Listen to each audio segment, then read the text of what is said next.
Good afternoon and welcome to the news on Flip. I'm Christian Chiku. Let's take a look at some of the headlines.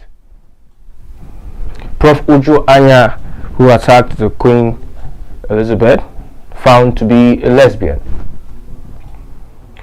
Big story this afternoon: Enugu farmers call for help despite passed anti-grazing bill.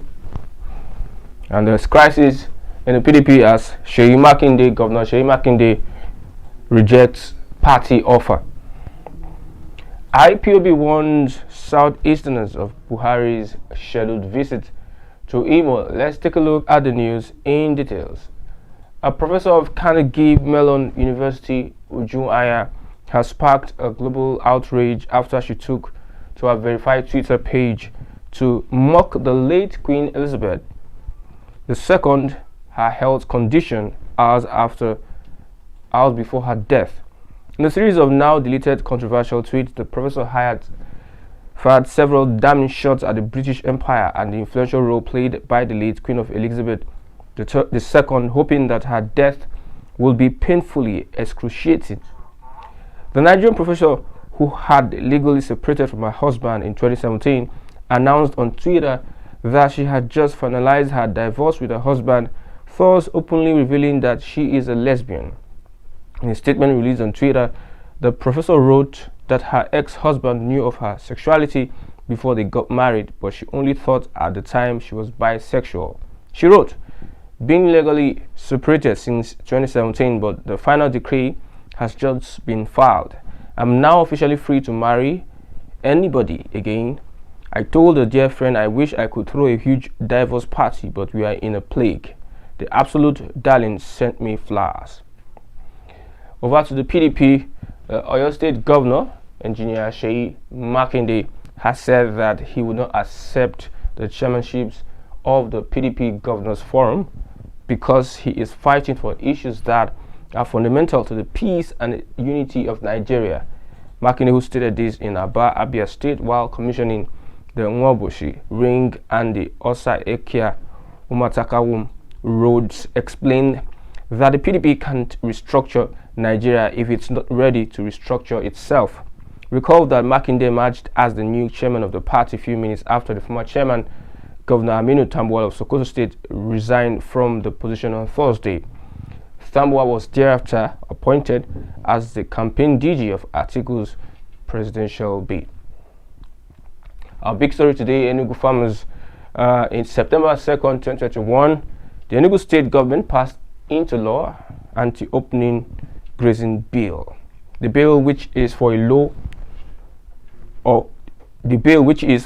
to prohibit open grazing, regulate cattle ranching, and for connected purposes, was passed during the Assembly's plenary in Enugu on Thursday.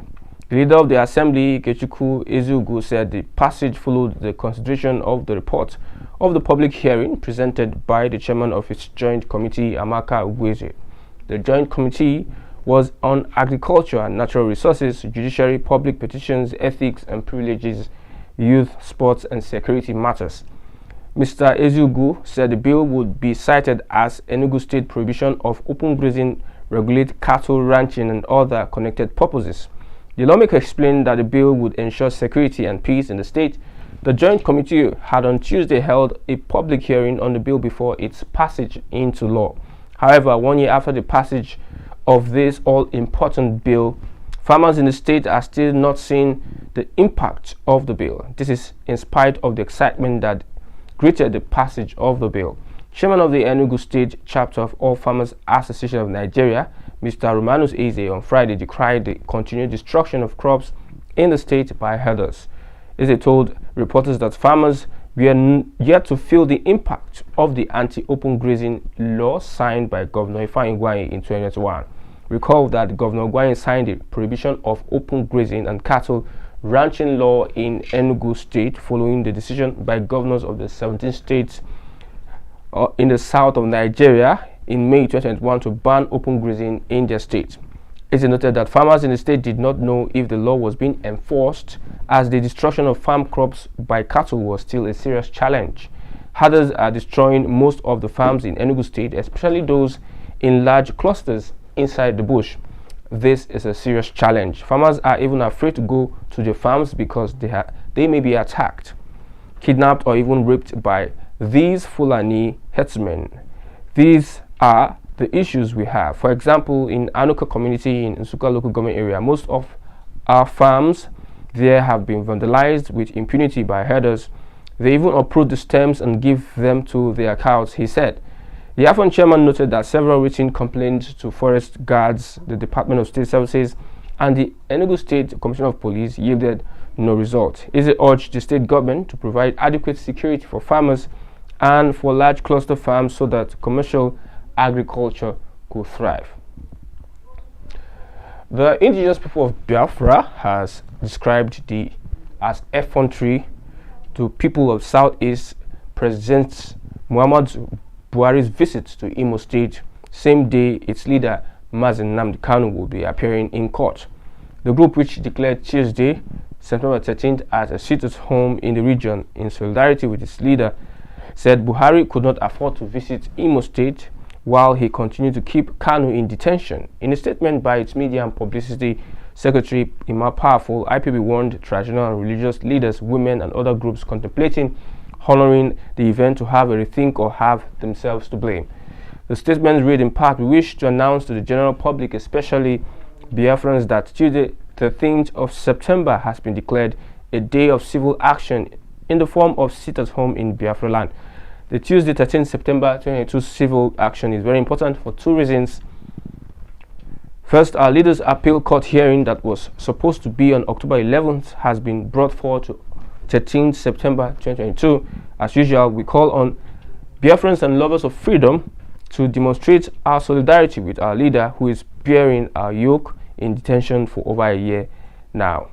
The IPB never issued a new directive to Biafrans, but is simply implementing an existing order to lock down Biafra land any day the leader of the indigenous people of Biafra will appear in court at Abuja. It was based on such agreement with our leader that informed the suspension of the initial Monday's sit-at-home declared by IPB leadership in August of 2021. It is imperative that our people understand this and go about their daily work and businesses on Monday and get prepared for Tuesday the 13th. Yes, with that, we've come to the end of the news. Click like and share our reports. I'm Christian Chuku. Thanks for watching. Bye for now.